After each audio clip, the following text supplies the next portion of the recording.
Have you seen those branded filters on Instagram? They're pretty cool, right? The question is, how do you actually set them up and how do you use them? What's technically possible versus probably going viral? And how do you put all those pieces together so you maximize the chances of getting seen through branded filters on Instagram? The stage is yours. Show us how it's done. Thank you. This is Eddie Adams.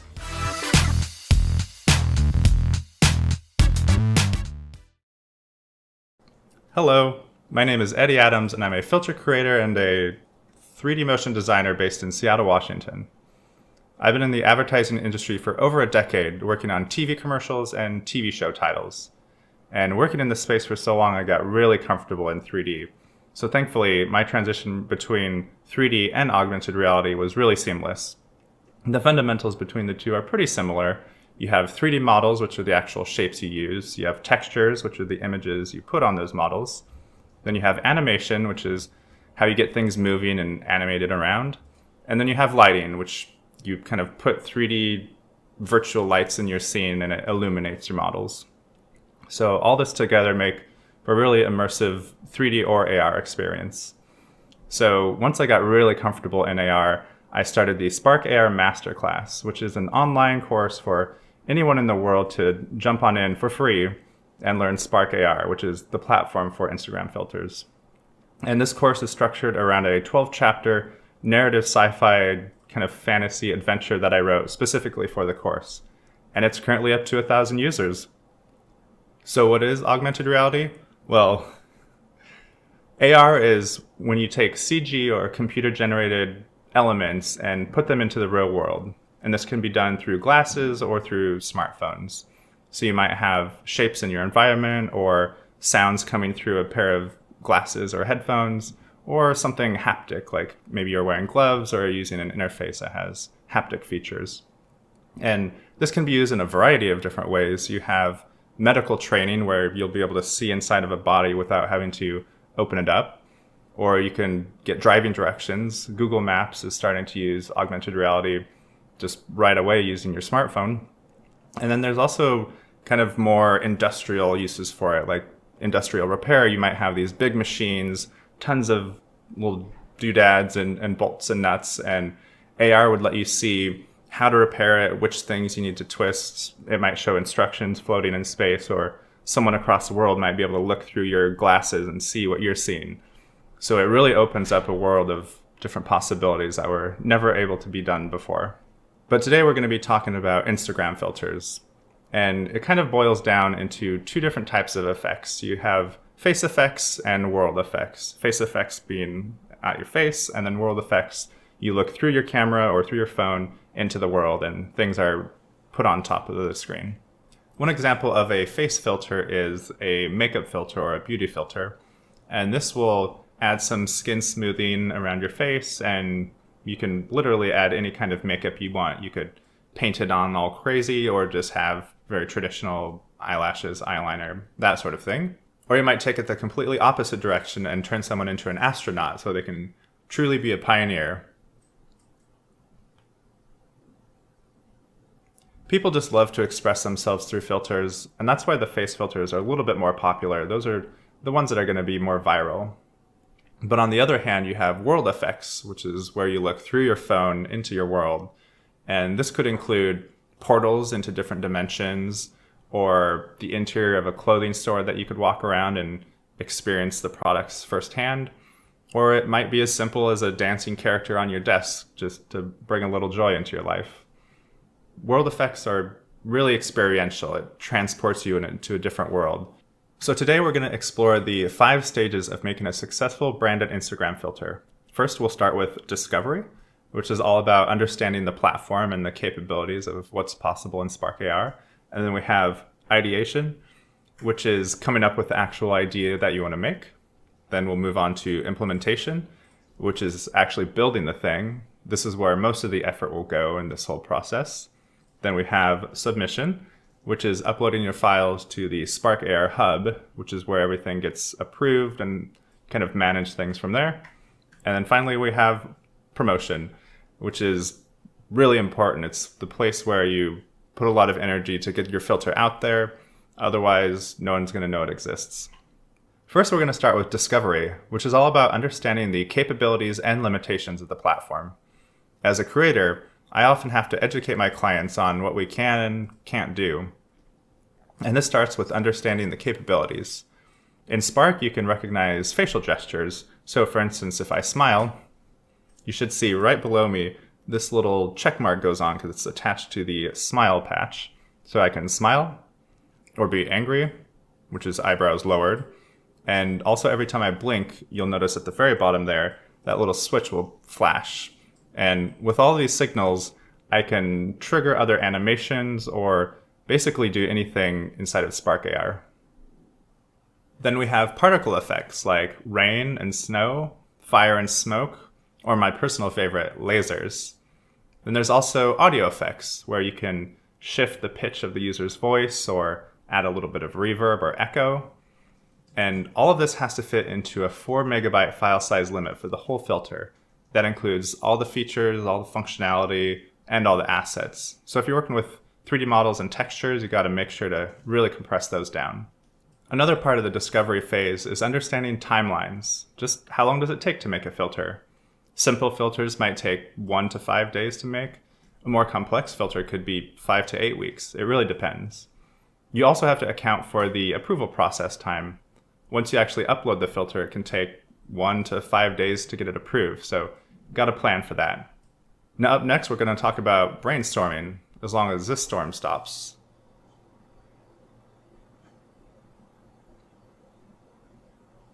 The next phase is ideation, which is all about brainstorming and coming up with an idea. And I found that making a really novel filter doesn't necessarily guarantee it's going to go viral. A novel filter might be technically impressive, there might be a lot of elements involved, but people might use it once or twice and be good with it. For instance, you have my space warp filter, which I would argue is pretty novel, but you're not going to see people coming back to this time and time again, posting it on their Instagram stories more than maybe a couple times. And then we have my Isle of Palms filter, which may be technically impressive, but a filter like this isn't going to see a ton of repeat usage, especially because you can't even see the user's face. But still, I thought this was a pretty fun one. The types of filters that tend to grow more organically and have the chance to go viral are often a little bit more basic. You're going to see users coming back over and over and using these filters, especially because they're not totally changing your appearance, but they're just amplifying you a little bit. This could be a really well done makeup filter, or a tattoo filter that makes you look super cool. Or, we all know Snapchat's dog ears filter that was insanely popular and I think still is. So these simpler filters often see a lot more use. Sometimes, however, it's absolutely worth it to really push the envelope and build something that no one's ever seen before in Spark AR. And obviously, brands love it if you can really innovate for them. Here I have a fur shader I made for this little Shibu. And before, no one had really done fur like this in Spark, so it was nice being able to be the one to kind of pioneer a new technique in this area. Now, this is a technique used in game engines, but no one had really figured out a way to do it in Spark until now. Then we have the implementation phase, and this is where I spend most of my time.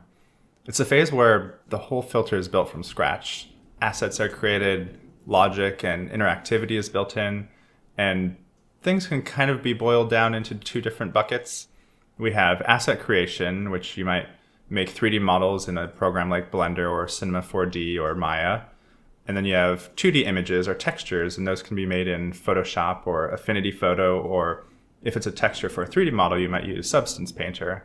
And then in the other bucket, you have visual shaders. These are things that affect elements already within Spark. It might be using a camera texture, which is your video feed, or a face texture. And one example of this is a LUT, or a lookup table.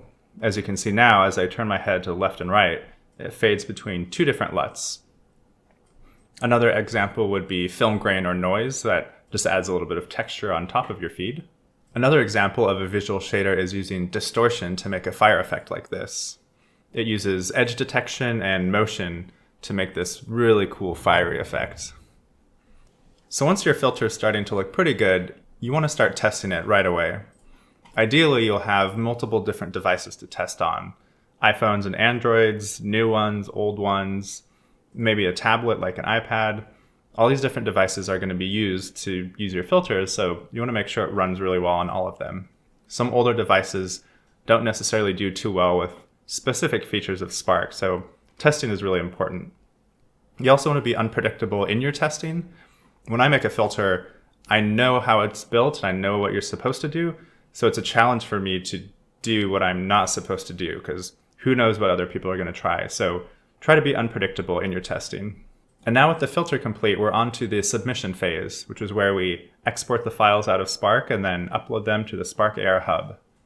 And the thing to keep in mind here is just to double check the policy to make sure you're not breaking any of the guidelines. The policy is in place just to make sure the filter space is safe and respectful for everyone. You don't want to see filters about sex or violence or things that wouldn't be appropriate for all ages. Now you probably noticed this tacky little tag here. If I was to submit this as a filter, the Spark AR review team would definitely reject it. It breaks two different policies. One is static text and two is static logos. If I wanted to use logos or text, I'd have to implement them into the scene. So maybe a logo could go on a hat, or the text could be stuck to my face or in a 3D environment somewhere. So there are ways to use it, but you just can't stick stuff to the screen. Now the last and final phase of this filter journey is promotion, and it's all about marketing your filter. If no one knows your filter exists, they're not going to use it. One good way to get your filter out there is to find influencers, and these could be music artists or the brands themselves, or anyone with a big following would really be helpful in getting your filter out there. Because you can really do the math pretty easily. If someone has 1 million followers and 1% of them see the filter and maybe 0.5% of them use it, each of those people's audiences will see the filter, and if a few of them use it, it'll just spread organically and quite exponentially at first. And once your filter is out there and it's growing and spreading and you're seeing people use it, you start to get insights back. And these insights include impressions, which is how many eyeballs have seen the filter, opens, which is how many times someone's actually opened the filter, captures is kind of obvious how many times people have taken a photo or a video with your filter. Then we have saves, which is how many times someone has seen or used the filter and then clicked save to kind of put it in their filter stack for later use. And then shares, which is how many times someone's taken a photo or video and then shared it on Instagram as a story or whatever. And then finally, we have the audience. And this isn't per filter, this is just your audience as a whole. And this includes gender, age, and the top countries your filters are being used in. So if you follow these guidelines in the 5 phases, you should have no problem building a successful Instagram filter for brands. Again, we have discovery, which is all about figuring out the capabilities and limitations of the platform. We have ideation, which is the concepting and brainstorming of the idea. Implementation, which is the bulk of the work, the actual creation of the filter.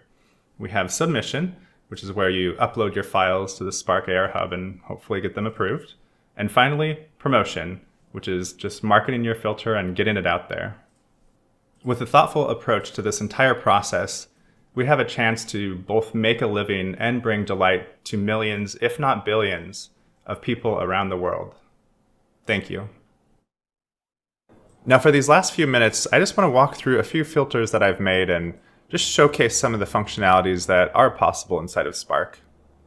This is a filter I made for GoDaddy where they chose 4 creators from multiple different industries and wanted to make a filter for each of them to kind of go along with the whole ad campaign. So for this one, the person was selling bow ties.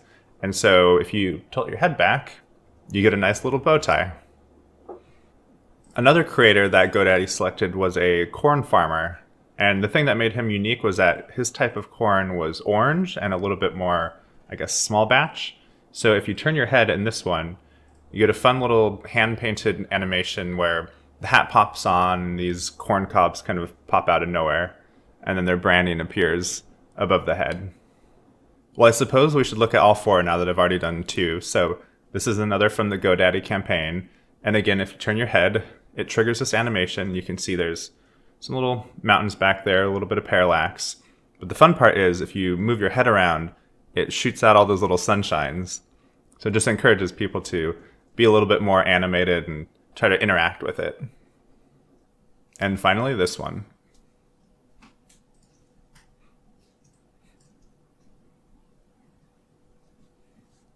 For this filter, I had the pleasure of working with both Instagram and the Game Awards in order to make 6 entire filters for the Game of the Year nominees for 2020. In this one, for the Ghost of Tsushima, we pulled the mask and headband from the game and were able to really transplant the user into this character. And leaves are another big thing in that game, and so of course we added those to the filter as well. But if you look a little bit closer, you can see how much fidelity you can get in a single 4 megabyte file. It's pretty incredible. And this filter is another one from the Game Awards Game of the Year nominee series, and it's for The Last of Us Part 2. And in that game, there isn't necessarily one iconic visual, it's more a mood and an environment.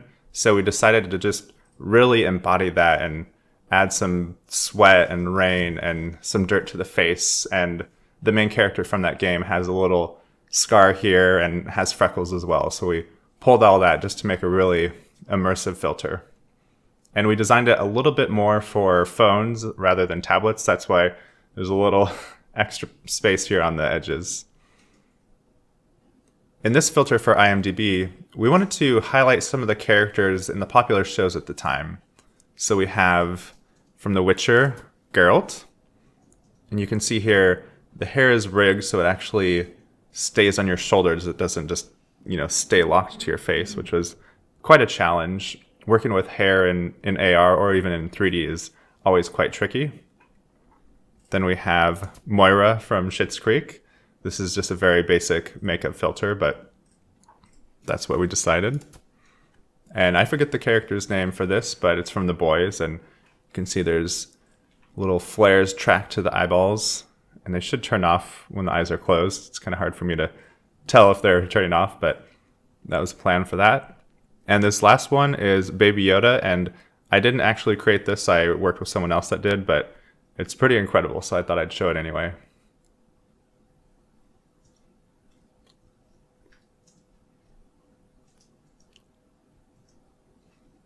This filter started out as a client project, but we ended up taking that in a different direction. So I was able to salvage what I could from it, and it ended up making this frost zombie. And what I think is really cool about this is you can see around my ears and even most of my hands, it's able to detect, oh man, it's almost, there we go. It's able to detect bodies, and if my shirt was maybe a little brighter, it'd probably detect that too. But it's able to detect that, and so you can change the color, and that's how I get this blueness here that matches the color of the actual textures on the face. And if you open your mouth, you get some nice mouth fog.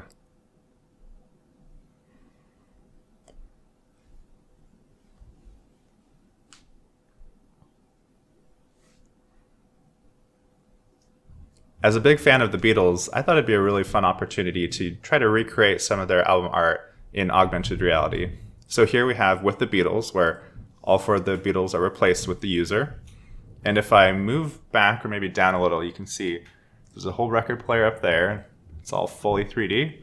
And below I have a couple guitar picks. And this was designed a little bit more for portrait or for phones. So normally it'd be more of a portrait aspect ratio. So that's why you see a little bit of black on the edges. But yeah, I thought this was a really fun way to try to bring a new type of life into this album art.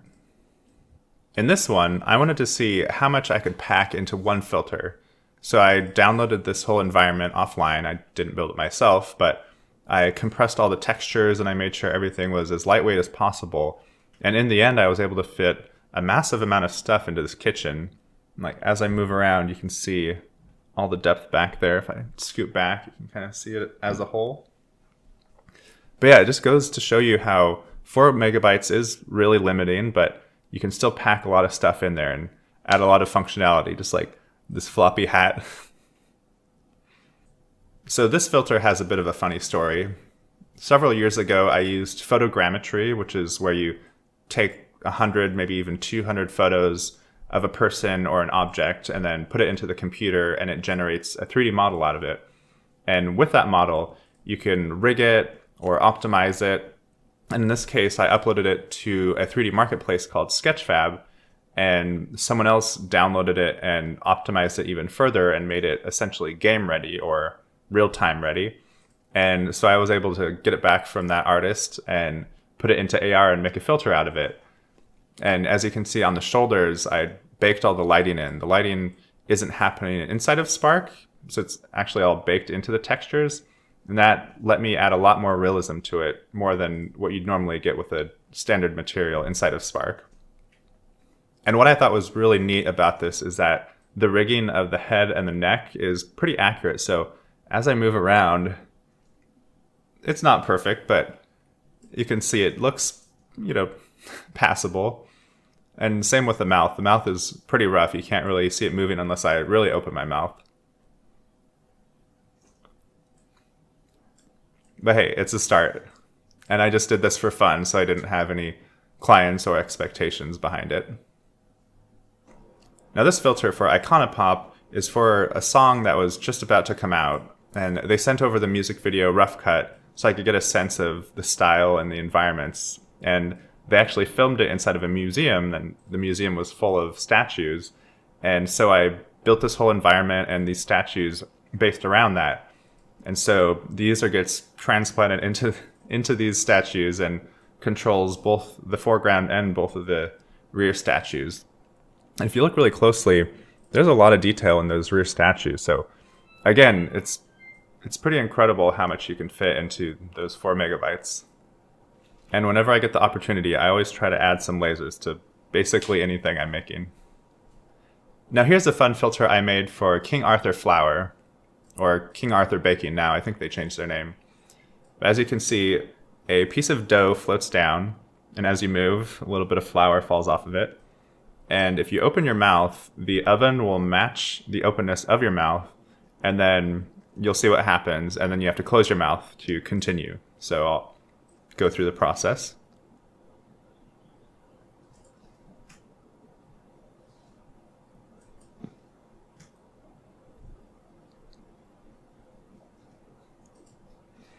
And then you get a surprise, and it's totally random. Each time it's going to be different. But yeah, for this filter, I thought there's a lot of interactivity and a lot of opportunity for people to have a lot of fun with it. Here's an older filter I made inspired by The Weeknd. He had just come out with a few music videos, and they were really edgy and catchy, so I wanted to try to replicate some of that energy in the music video in AR. And as you can see here, I built this a while ago, so I wasn't really testing on different devices. So you can see there's this square here, which I think is maybe the lens flare texture. So now I would have gone back and fixed that, and I probably should still, but that's why there's a little square there. But otherwise, if you shake your head, it turns into the darker, even moodier version of The Weeknd. So for this balancing filter, I simulated all the physics of these fruit in a different program and then exported the whole animation. So as you tilt your head, it plays the animation either forward or backward. So if you go all the way, you can see it falls off. And then they get destroyed and magically bounce back up. Same with the other side. And if you open your mouth.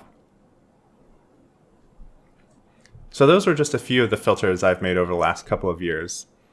I hope you learned something along the way, and next time a project comes up, maybe you'll add AR into the bunch. Thanks again. Wow, what an amazing 3 days here at AdWorld. Now, let me say thank you on behalf of the entire team here at AdWorld. Thank you for letting us into your homes for the last 3 days. We sincerely hope that you get everything out of this show that you had wished for and more. I personally had an extremely great time. I just love the lessons given by such amazing speakers like Seth Godin, Lanya Zambrano, Craig Clemens, Nila Ali, and so many more. Now, if you did not manage to catch all the content, don't you worry. We've got a little bonus for you. 1 extra week, a full week of replays for you. So that makes it a total of 5 weeks of replays for you to dive into everything and make sure you catch all the amazing content of this show. So what's next? Well, you bet we're already preparing the next show. It's gonna go live in 2021 and we will be stoked to have you with us once again. So as a little thank you, we have reserved 1,000 super early bird tickets for you. If you want to catch one of those, you better head over to edworldconference.com/VIP. You know these will sell out super fast. So please go directly to that link or go to the lobby, click the link that we have posted there and grab your tickets right away. Again, thank you so much for joining us. We'll see you soon.